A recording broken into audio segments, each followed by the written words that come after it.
Once again, Charles Gibson. And now, one of the biggest questions of life. What happens when it's over? Heaven? Hell? Nothing? Or might there be a fourth possibility, reincarnation? Could we come back as someone else? Here's Chris Cuomo with two down-to-earth parents who thought they understood the mysteries of life. That is, until their toddler began to talk. On March 3rd, 1945, a 21-year-old Navy fighter pilot on a mission over the Pacific was shot down by Japanese artillery.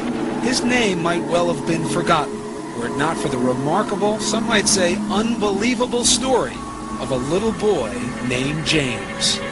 Okay, this is really tough. I need somebody to help me. All right, I'm the volunteer. What do you want me to do? Okay, I'm just going to climb this thing, and you have to hold me in case I fall. Done.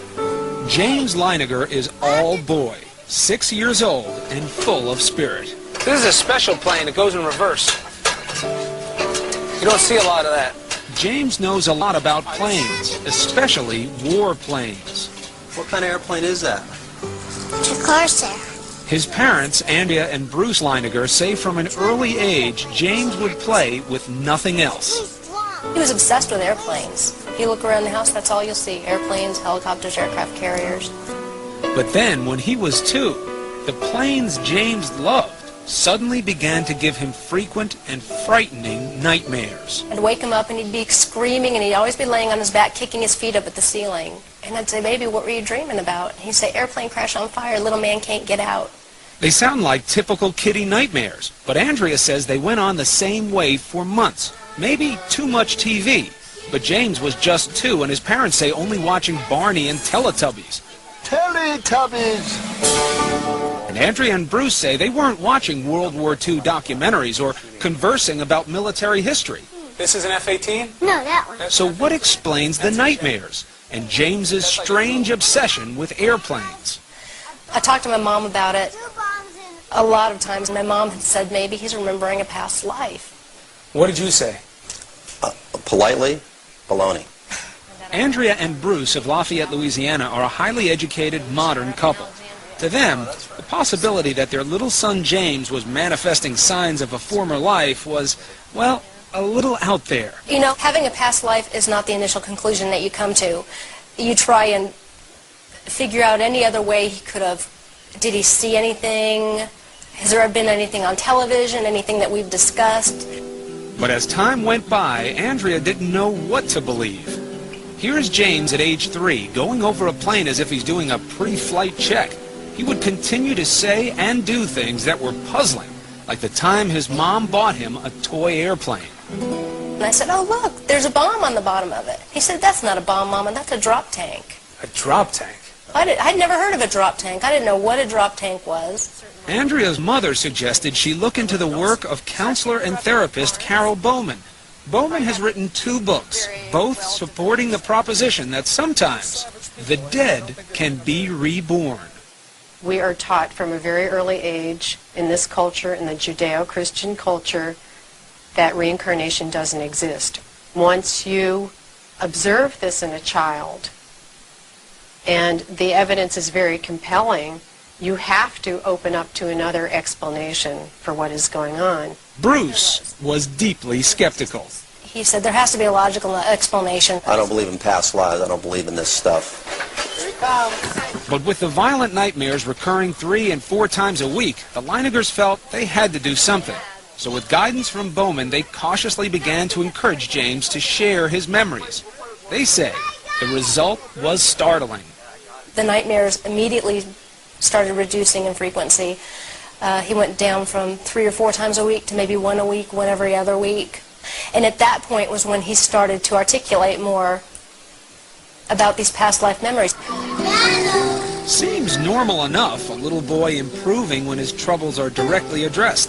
But Bowman says this is more, that James was forthcoming because this is the age when former lives are most easily recalled. They haven't had the cultural conditioning, the layering over of experience in this life, so that the memories can percolate up more easily.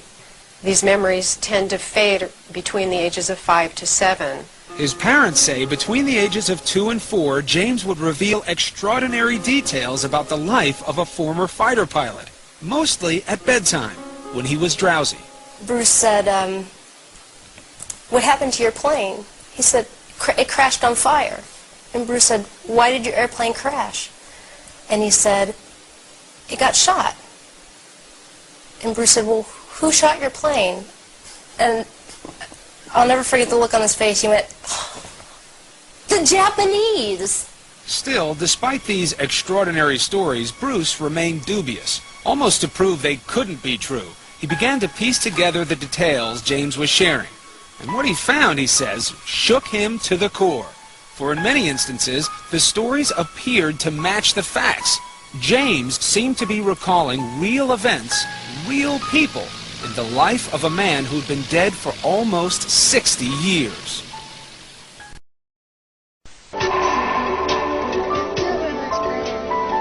With each passing month, little James Leiniger seemed to be peeling back memories of a past life. Ooh, hey. Vivid memories that scared and astonished his parents. Bruce had always said, "What kind of plane did you fly?" And he said, "A Corsair." Yeah. He said a Corsair? He said the word Corsair. Not only did James remember flying a Corsair, he demonstrated knowledge of the plane's peculiarities, like the time he was flipping through a book about planes when he was 4. And he got to the Corsair, and he said, "That's a Corsair." And he goes, "You know what? They used to get flat tires all the time." In fact, historians and pilots agree that the plane's tires took a lot of punishment on landing. Of course, this is a fact that could easily be found in books or on TV. But then, James began to offer up the kinds of specific details his parents say are harder to explain away. Another night, Bruce had come in and he said, "Do you remember where your plane took off?" And he said, "It took off of a boat." "Do you remember the name of your boat?" "Natoma." "Do you remember what your name was?" And he'd always say, "James." His name is James. It never really occurred to us. We thought he just wasn't understanding the question. So I said, "Do you remember any friends or anyone else that you flew with?" And he said, Jack Larson. Bruce began doing some research. Almost immediately, he discovered that the Natoma was an actual ship, a small aircraft carrier in the Pacific called the Natoma Bay. And Jack Larson, the Navy buddy little James recalled? Well, it turns out there was a pilot named Jack Larson who served aboard the Natoma Bay. In fact, he's alive and well and living in Arkansas. And it was like, holy mackerel. I mean, really, you could have poured my brains out of my ears. And I just couldn't believe it. And there were more clues. Around this time, James began signing crayon drawings and other artwork, James 3. One day I asked him why he's calling himself James 3. It was because I'm the third James. And every once in a while you ask him that today, and he'll still say the same thing. And one day, while leafing through a new book about the Battle of Iwo Jima, Bruce turned to an aerial photo of the Pacific Island. James was seated nearby. He pointed to it and he goes, "Daddy, that's where my airplane was shot down." And I said, "What?" "That's my airplane got shot down there, Daddy." And I just went blank. I couldn't say anything. By then, Bruce had become a man possessed, searching the internet, combing through military records, and interviewing men who served aboard the Natoma Bay. Finally, a breakthrough. He learned that there was just one pilot from the squadron killed at Iwo Jima. That pilot, James M. Houston, Jr. Is this why little James was calling himself James 3? It just crystallized in my mind. This has to be who we're talking about. You know, my meter of skepticism was starting to go over toward belief. When little James would describe being shot down, he told of how his plane had sustained a direct hit on the engine. We had an airplane, and I said, "Well, can you show me where it was?" And he pointed right up to the front of the engine. That's what makes this man's story so intriguing. His name is Ralph Clarber. Clarber was a rear gunner on a TBM Avenger that flew off the Natoma Bay. On March 3rd, 1945, he took part in a raid near Iwo Jima. As it happens, Clarber's plane was right next to the one flown by James M. Houston, Jr. It was to be Hugh's last mission before leaving for home the following day. As Clarber recalls, the sky was thick with enemy flak.